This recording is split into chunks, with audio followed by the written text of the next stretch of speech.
Saturday కదా! న్యాచురల్‌గానే మనకి promo late అవుతది కాబట్టి, ఇంకా మార్నింగ్ పూట కంప్లీట్ 'బిగ్ బాస్' అటు లైవు ఉండదు, ఇటు ప్రోమోలు రావు. కాబట్టి స్పెషల్ అనాలిసిస్ చేసుకోవాల్సిన అవసరం కానీ, ఆ టైం కానీ ఇప్పుడే ఉంటుంది. ఎనీవే చూసుకుంటే మనకి టోటల్‌గా వైల్డ్ కార్డ్స్ అనే వాళ్ళు రాబోతున్నారు. ఆల్రెడీ 3 వీక్స్ అయిపోతున్నాయి. 2 కంటెస్టెంట్స్ తర్వాత ఈ వారం సండే ఇంకొకరు కూడా వెళ్ళిపోతే హౌస్‌లో 11 మెంబర్సే మిగులుతారు. 11 మెంబర్సే బేసిక్‌గా 14 మెంబర్సే వచ్చారు. అందులో ముగ్గురు ఇప్పుడు వెళ్ళిపోతే మిగతా ఇంకో 3, 4 మెంబర్స్ వరకు ప్రస్తుతానికి పేర్లయితే కన్ఫర్మ్ అయినట్టుగా తెలుస్తుంది. మిగిలిన వాళ్ళు కూడా వీళ్ళతో పాటు వచ్చేసి గ్రాండ్ లాంచ్ 2 ఎలాగైతే 7th సీజన్‌లో మనకి 2 సార్లు గ్రాండ్ లాంచ్ ఎపిసోడ్ అయితే వచ్చిందో, ఫస్ట్ ఒకసారి తర్వాత గ్రాండ్ లాంచ్ చేసి ఇంకొంతమంది తీసుకొచ్చారు. ఈసారి కూడా అలాగే ప్లాన్ చేస్తున్నారన్నమాట. కాబట్టే ఫస్ట్ టైమ్ ఓన్లీ 14 మెంబర్స్ మాత్రమే పంపించారు మొన్న. సో, ఈ గ్రాండ్ లాంచ్ ఎప్పుడు ఉండబోతుంది? సెకండ్ గ్రాండ్ లాంచ్ అంటే అక్టోబర్ 5th నుంచి ఉండబోతున్నట్టుగైతే ఇన్ఫర్మేషన్ అయితే వస్తుంది. సో, ఆ రోజు రెగ్యులర్‌గా ఫస్ట్ గ్రాండ్ లాంచ్ ఎలాగైతే గ్రాండ్‌గా చేశారో నాగార్జున గారు లాంచ్ స్టేజ్ మీద డాన్సులు అవి ఇవి ఓవరాల్‌గా అలాగే ఉండబోతుంది. ఎందుకంటే ఒకరిద్దరు కాదు ఎక్కువ మందే వస్తున్నారు కాబట్టి. సో, ఈ కాన్సెప్ట్ ఏదో బావుంది గదా! త్రూ ఔట్ సీజన్ అబ్బా! ఒక హౌస్‌లో ఒక 10, 15 మందిని చూసి అబ్బా!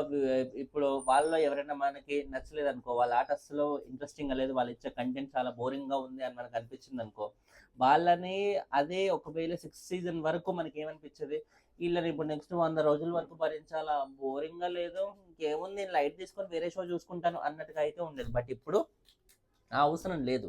7th సీజన్ నుంచి ప్యాటర్న్ అనేది మార్చి సగం వాళ్ళని కొద్ది రోజులు భరిస్తే చాలు కొత్త వాళ్ళు కూడా యాడ్ అయ్యి కొత్త రకమైన కంటెంట్ వస్తది అనే హోప్ ఇచ్చారు big boss.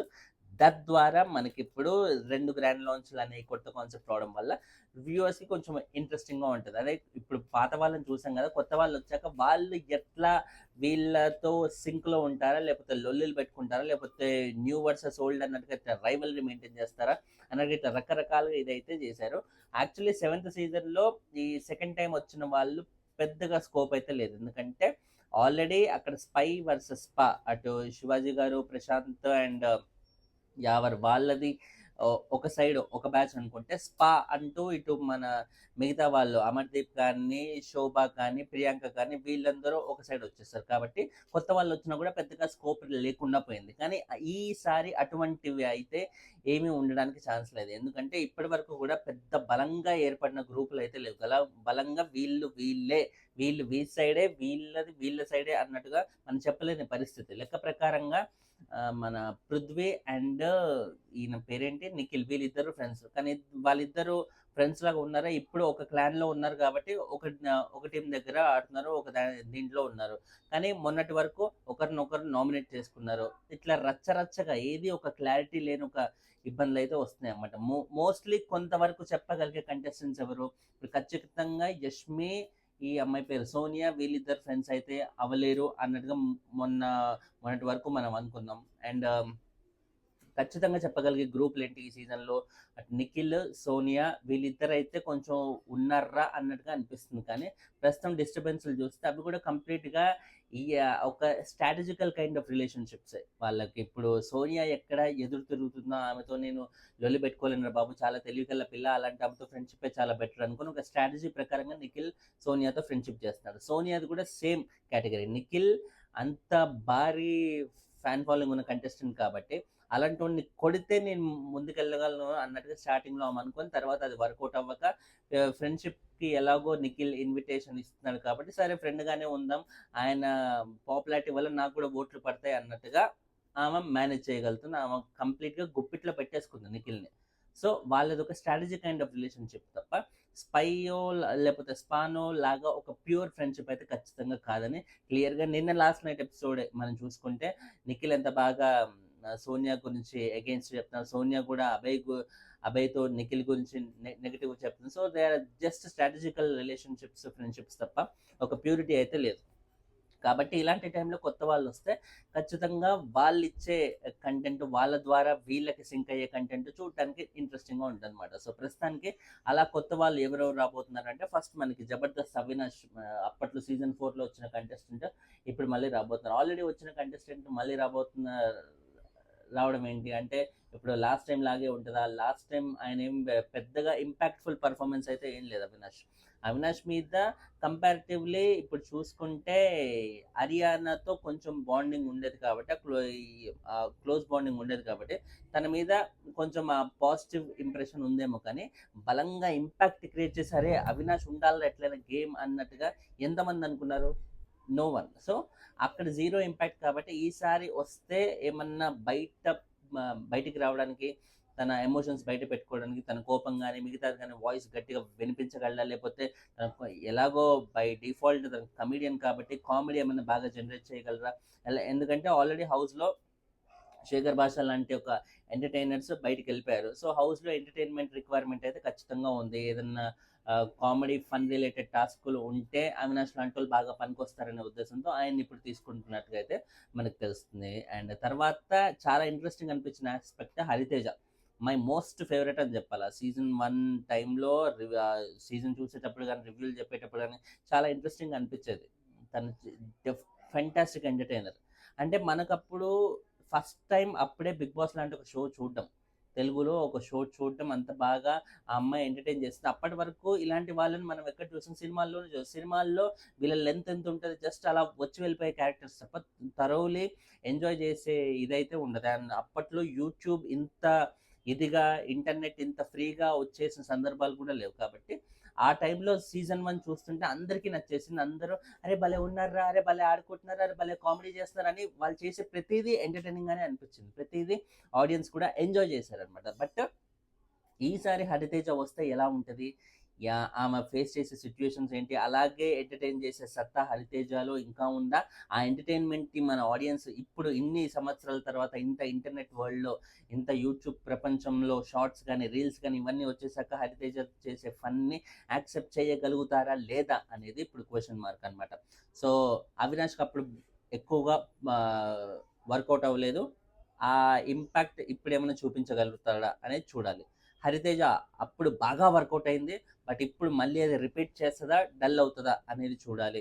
And next third Rohini నాకు తెలిసి బిగ్ బాస్లో ఫెయిల్ అయినా కూడా బయటకు వచ్చినాక అది బాగా వాడుకున్న క్యాండిడేట్ ఎవరైనా ఉన్నారంటే, అరే బిగ్ బాస్ క్యాండిడేట్ ఏమో, బిగ్ బాస్ కంటెస్టెంట్ అన్నట్టుగా ఎవరైనా బాగా సర్క్యులేట్ అయ్యి బాగా వైరల్ అయిన కంటెస్టెంట్ ఎవరైనా ఉన్నారంటే రోహిణి అనే చెప్పాలి. మామూలుగా ఎవరైనా ఏమనుకుంటారు బిగ్ బాస్కి వస్తుంటే, అరే ఇప్పుడు నేను బిగ్ బాస్కి వస్తుంటే అది పెద్ద ప్లాట్ఫామ్ కదా, అక్కడ బాగా క్లిక్ అవుతే బయటకు వచ్చినాక ఆపర్చునిటీస్ బాగుంటాయి అనే ఫీలింగ్తోనే అందరూ ఉంటారు. ఇన్ఫాక్ట్ బిగ్ బాస్కి డబ్బుల కోసం వస్తారు అనేది అది జస్ట్ నో వన్, ఎవరికైనా సరే డబ్బులు డెఫినెట్లీ అవసరమే. అది మనసులో ఉన్నా కూడా దానికంటే ఎక్కువ కూడా బిగ్ బాస్ నుంచి బయటకు వచ్చాక వచ్చే కెరియర్ గురించి అందరికి మైండ్లో ఎక్కువగా ఉంటుంది. కాబట్టి కొంతమందికి నిజంగా వాళ్ళ బయట సంపాదించే దానికంటే చాలా తక్కువగా ఇస్తామన్నా కూడా ఓకే ఫైన్ మేము వస్తామన్నట్టుగా రెడీగా ఉంటారు. ఎందుకంటే బిగ్ బాస్ నుంచి బయటకు వచ్చాక వాళ్ళ కెరియర్ అట్లా కంప్లీట్గా షేప్ అప్ అవుతుంది, కొత్త వర్జన్లోకి తీసుకెళ్తుంది జీవితం అన్నట్టుకైతే ఒక హోప్ అయితే ఉంటుంది. బట్ రోహిణి విషయంలో మాత్రం అది తను వచ్చింది ఇలా వచ్చెళ్ళిపోయిన కంటెస్టెంట్, ఎటువంటి ఇంపాక్ట్ క్రియేట్ చేయలేదు షోలో, జీరో ఇంపాక్ట్. ఇప్పుడు మనం ఈటీవీ షోస్లో ఏదైతే ఈ కామెడీ షోస్లో ఆమె కనబడి ఏదైతే ఫన్ చేస్తుందో, రచ్చ చేస్తుందో, ఇవన్నీ అప్పట్లో బిగ్ బాస్లో చూస్తుంటే ఎంత బాగుండేది కదమ్మా, ఇప్పుడేంటి ఇంత బాగా ఎంటర్టైన్ చేస్తుంది అయ్యయ్యో అన్నట్టుగా అయితే అనిపిస్తుంది. ఇదే మనిషి బిగ్ బాస్లో మనం చూసింది అనేలా కన్ఫ్యూజ్ అయ్యే విధంగా ఉంటుంది అనమాట. కంప్లీట్లీ ఒక డంప్గా ఉండింది సీజన్లో మొత్తం. సో అలాంటి కంటెస్టెంట్ ఇప్పుడు బయట షోస్లో ఇంత ఎంటర్టైన్ చేసి ఫన్ చేస్తుంది కాబట్టి మళ్ళీ అదే ఫన్ బిగ్ బాస్లో కూడా తీసుకురాగలుగుతుందా, కామెడీ జనరేట్ చేయగలుగుతుందా? Let's wait and see. ఇది చూడటానికి చాలా ఇంట్రెస్టింగ్గా ఉంటుంది. ఎందుకంటే ఎక్కడ పోగొట్టుకుందో దాని నుండి రాబట్టడం ఒక ఎత్తు, రోహిణి అది చేయగలిగింది.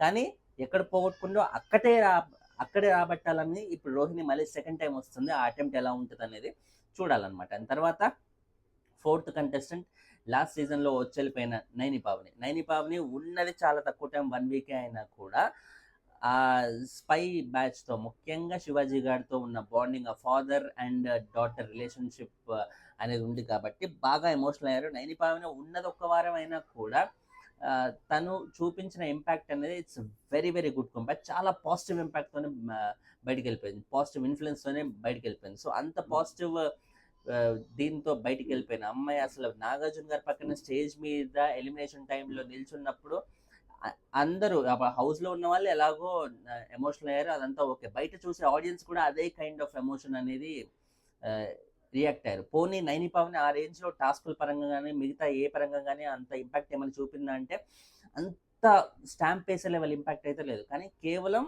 తను శివాజీ గారితో ఉన్న ఆ బాండింగ్ కానీ ఆవిడ మాట్లాడిన మాటలు కానీ ఇవన్నీ బాగా ప్రభావితం చేయడం వల్ల డెఫినెట్లీ నైని పావని వెళ్ళిపోకుండా ఉండాల్సిందని అప్పుడు అనిపించింది. సో ఇప్పుడు ఆ కంటెస్టెంట్ మళ్ళీ వస్తున్నారు అంటే ఎలా ఉంటారు? లాస్ట్ టైం మిస్ అయిన ఆపర్చునిటీని ఈసారి సరిగ్గా వాడుకుంటారా లేదా? లాస్ట్ టైం చేసిన ఏదైతే ఏంటంటే ఆమెకి ఎటువంటి ప్రీ ఎగ్జిస్టింగ్ పాపులారిటీ లేదు. అలాంటి కంటెస్టెంట్ ఇమీడియట్గా నామినేషన్స్లోకి వస్తే, హౌస్లో ఇంకా ఏం ప్రూవ్ చేయకముందే నామినేషన్స్లోకి వస్తే జనాలు ఎవరు ఓటేస్తారు? వేయలేరు. కాబట్టి ఆ జాగ్రత్తలు ఈసారి ఏమైనా నైని పావని బలంగా తీసుకొని లాస్ట్ టైం లాగా పీఆర్ లేకుండా వస్తే అలాగే అవుతుంది, ఎటువంటి ప్రాపర్టీ లేదు. సో ఈసారి పీఆర్లు అవి పెట్టుకొని మొత్తం సెట్ చేసుకొని లోపలికి వస్తే, సెట్ చేసుకొని లోపల రావడం అనేది తప్పేం కాదు. ఎందుకంటే ఇప్పుడు ఏంటంటే ఎగ్జామ్కి వెళ్తుంటే ప్రిపేర్ అయ్యి వెళ్ళడం లాంటిది ఇది. అంతకు మించి అందులో పెద్ద నేరాలు ఘోరాల్లాగా ఇట్లా అడ్డంగా ఓట్లు వేయించుకోవడం అలాంటివి ఏం చేయరు పీఆర్లు. అలాంటివి చేసేవాళ్ళు ఉంటారు, అది వేరే విషయం. కానీ అలాంటివి పీఆర్ అంటే బేసిక్గా వాళ్ళని బయట ప్రమోట్ చేయగలడం. అరే మా నైని పావని అలా ఆడుతుంది చూడు, ఇగో ఈ క్లిప్ చూడు, ఈ ఫోటో చూడు, అసలు ఎంత బాగుంది చూడు, అసలు గ్లామర్ చూడు అంటూ ఇట్లా రకరకాలుగా నైని పావనిని ప్రమోట్ చేయడానికి మాత్రమే ఆ పీఆర్ వాళ్ళు పనికొస్తారన్నమాట. హౌస్లో ఆమె ఏం చేసినా కూడా దాన్ని హైలైట్ చేసి గ్లోరిఫై చేసే విధంగా చూపించగలరు. సో అలా నైని పావనిని ఆమె సరిగ్గా ప్లాన్ చేసుకుని వస్తే డెఫినెట్లీ ఆవిడకి మంచి స్కోప్ ఉండే అవకాశం అవుతుంది. దానికి తోడు శివాజీ గారితో ఆ బాండింగ్ ఉంది కాబట్టి ఆయన బయట నుంచి ప్రమోట్ చేస్తే ఇంకా స్పై ఫ్యాన్స్ అందరూ మంచిగా యాక్టివేట్ అయ్యే అవకాశం కూడా క్లియర్గా ఉంది. ఆమెకు సపోర్ట్ చేసే అవకాశం కూడా క్లియర్గా ఉంది. So let's wait and see ఇది ఎంతగానో యూజ్ అవుతుందో ఆమెకి. టోటల్గా అయితే ప్రస్తుతానికి అవినాష్, హరితేజ, రోహిణి అండ్ నైని పావని వీళ్ళ నలుగురు అయితే కన్ఫర్మ్ అయిపోయారు. నలుగురు తర్వాత ఇంకా గ్రాండ్ లాంచ్ లాగా అంత పెద్ద లాంచ్ చేస్తుందంటే కేవలం 4 మెంబర్సే ఉంటారు కదా, డెఫినెట్లీ ఇంకా ఎక్స్ట్రా ఉంటారు కాబట్టి. సో లాస్ట్ టైం లాగే మంచి సెకండ్ గ్రాండ్ లాంచ్ చాలా వెరీ వెరీ ఇంట్రెస్టింగ్గా ఉండబోతుంది. October 5th స్టార్ట్ అవుతుంది. వాళ్ళు వచ్చాక ఎటువంటి చేంజెస్ జరుగుతాయి, ఎవరెవరి ఓటింగ్ ఎలా మారుతుంది, ఇప్పుడు నైని పావనికి స్పై వాళ్ళ ఓటింగ్ యాడ్ అయ్యి ఏమైనా ముందుకు వచ్చేస్తా, హరితేజకి అప్పట్లో టాప్ 5లో ఉన్న క్యాండిడేట్ ఆమె, సో టాప్ 5లో ఉన్న క్యాండిడేట్ ఇప్పుడు రాబోతుందంటే ఆమె ఓటింగ్ ఇంకా అలాగే చెక్కు చెదరకుండా ఉందా, లేకపోతే ఆడియన్స్ నిజంగా మర్చిపోయారా? అప్పుడు ఇంప్రెస్ చేసిన హరితేజ ఇప్పుడు మళ్ళీ అది రిపీట్ చేయగలుగుతుందా, డల్ అవుతుందా? సో ఇలాంటి సవాలక్ష ఫ్యాక్టర్స్ అనేవి ఉన్నాయన్నమాట. So let's wait and see వాళ్ళు చూసాక ఎట్లా అయితే వాళ్ళు వచ్చాక ఎలా మారుతుంది, ఒక్కొక్కరి విధానం, ప్రవర్తించే తీరు ఎలా ఉంటుంది అనేది. Finally thanks lot for watching. ఛానల్ని సబ్స్క్రైబ్ చేసుకోండి. లైకులు కొడతా ఉంటే వీడియోలు ఎక్కువ మంది కనిపిస్తాయి, లైకులు చేయండి దయచేసి. బాయ్.